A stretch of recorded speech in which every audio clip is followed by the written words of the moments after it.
those who doesn't understand the yellow, you need interpreter for this.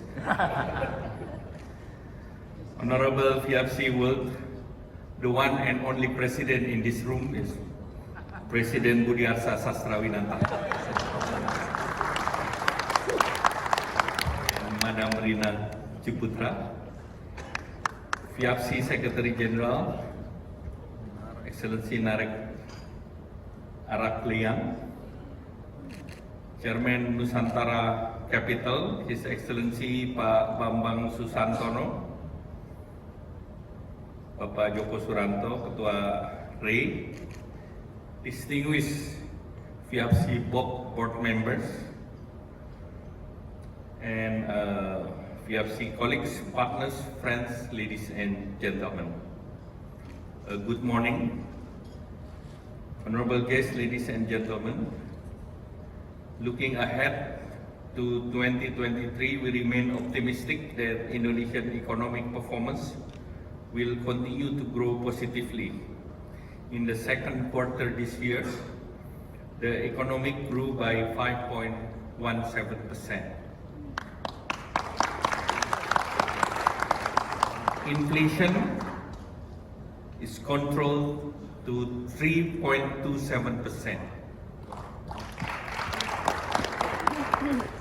And then our export remain positive, is positive 3.12 billion, positive in 40 consecutive months. And the Purchase Manager Index optimistic at 53.9%. So which country can provide this number? I think Indonesia. Growth is only second to India in G20, but you understand India better than us. So definitely Indonesia is more business friendly than any other country in the region. The property industry is one of the leading sectors that can drive Indonesian economic.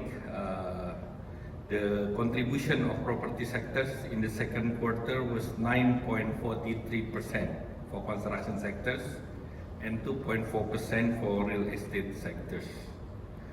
And then if you see the sales of the larger houses increased by 15.11%.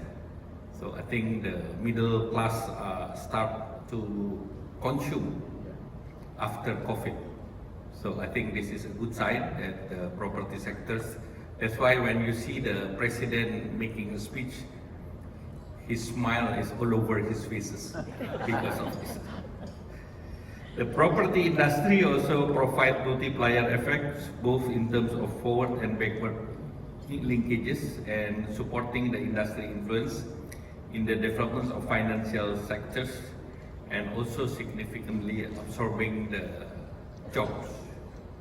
It creates jobs. So that's why the government support the properties is creating the jobs. On the demand side, commercial property demand index for the rental category grew by 5.87% year on year. And the commercial property demand index for the sales is increased close to 4.4%. In order to stimulate the demand in the property sector, the government has issued various policies such as 100% loan to value and financing to value for property loans, which will be valid till end of this year. If we would like to extend this, I think we need a lot of hard work from the president to collaborate with the government. Today's discussion will address the issue of green city and greener future. We recognize the sustainable development in the context of eco-friendly cities that is crucial to maintain a balance between economic growth and economic protection, as well as improving and introducing the smart cities. The government has shown its support through the government regulation concerning building structures for the issuance of the green building certificate. One of the example of embodies this concept is the development of capital city, the IKN Nusantara project. According to the plan, the IKN will be constructed with the vision of the green and smart cities. And to achieve energy efficiency, transportation and conservation, the incorporation of green building design is crucial, utilizing a circular water management system as well as a district cooling system. And one of the most important that the IKN will be provided by green energy, and the transportation hopefully also will use the electric vehicle. So the concept of the green cities with low emission, I think introduced to the capital city, and the investment will be around 35 to 40 billion to complete the first phase of the project. And Pak Bambang Susantono, who are the chief IKN project. So I think this is one of the largest property project in the region. So I think the FIAPC members hopefully can invest in the new capital. There is no capital built in these 5 to 10 years. So this is the one and only opportunities. The new capital in the center of 270 million people. That is there will be a next demand for development of new green cities. And most of the people are the younger generation. We will have a demographic bonus until 2033, and definitely the integrated new capital will be a new attraction, which is moving the central of gravity, the central government from toward the west, which is in Jakarta, to the center and the heart of Indonesia, which is in Nusantara. The government has a priority as during the G20 presidency is the green and energy transitions, and Indonesia committed to net zero emission in the mid of this century, and I think the new capital will be a showcase toward that ambitious target. So in the north we have built the new hydropower, which is a cascade of hydro with the capacity up to the 10 gigawatt. And there is a talk to bring the renewable energy also for the capital city, as well as during the ASEAN meeting last 2 weeks ago, Indonesia also committed to build a trans-ASEAN transmission grid. So it means that we can distribute this 10 gigawatt to neighbor countries such as Brunei, Philippines, Malaysia, and also Indonesia is developing the green economic industrial estate. So the next supply chain will be fueled by the green energy. So Indonesia also promoting the green energy supply chain as well. So there will be a lot of excitement from Nusantara. So I think not only for the board meeting, I think the president of FIAPC should have more meetings in Indonesia for all the members. So in terms of the investment, the housing, industrial, as well as the office area are the fourth of the largest contributors. Is around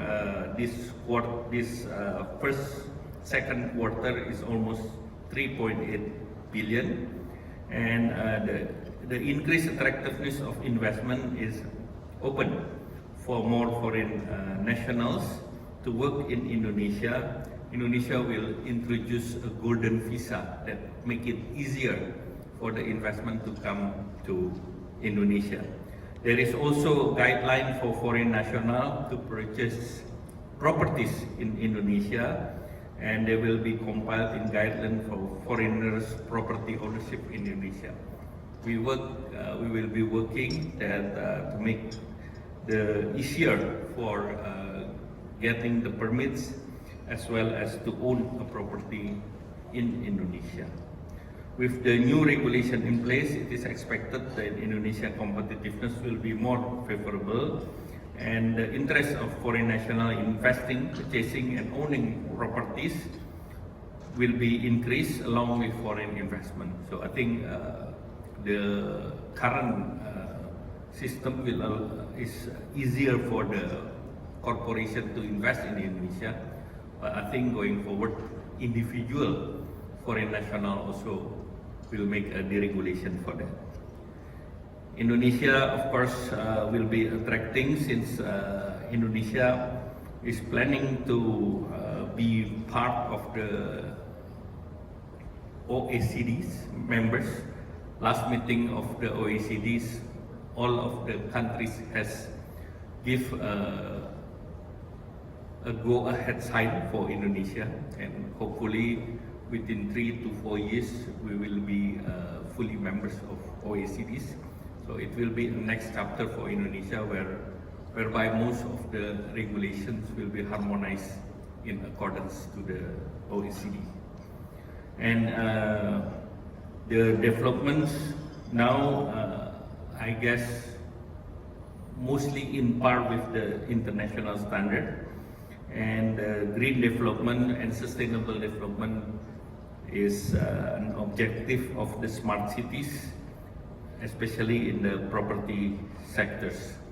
So in closing, I hope that the FIAPSI member is part as a global investment as well as the real estate communities to promote and also to contribute in the development of the property sectors as well as investment in Indonesia.